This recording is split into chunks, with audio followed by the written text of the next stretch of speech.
करमाळा तालुक्यातील विविध घडामोडींसह इतर ठिकाणच्या घटनांची माहिती मोबाईलवर मिळविण्यासाठी यूट्यूब चॅनल करमाळ्याची खबरला सबस्क्राईब करा. करमाळ्यात जिल्हा परिषद पंचायत समिती निवडणुकीत भाजप आणि राष्ट्रवादी काँग्रेस अजितदादा पवार गट यांची युती झाली आहे. या युतीमुळे भाजप महिला आघाडीच्या प्रदेश उपाध्यक्षा रश्मिताई बागल आणि माजी आमदार संजय मामा शिंदे हे आता एकत्र आलेत. या पार्श्वभूमीवर त्यांची पत्रकार परिषद नुकतीच करमाळा येथे पार पडली. या पत्रकार परिषदेमध्ये माजी आमदार संजय मामा शिंदे हे नेमके काय म्हणालेत ते जाणून घेऊयात.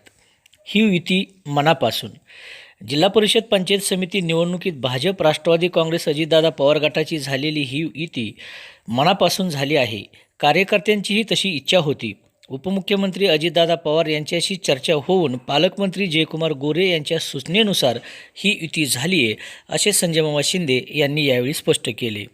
सोबतच मी अजितदादा पवार यांच्या नेतृत्वाखाली काम करतो. करमाळा विधानसभा निवडणूक अपक्ष लढविली होती, त्यावेळी त्यांच्या सहमतीनेच आपण ती निवडणूक अपक्ष म्हणून लढवली होती, असेही संजय मामा शिंदे यांनी या पत्रकार परिषदेमध्ये स्पष्ट केले.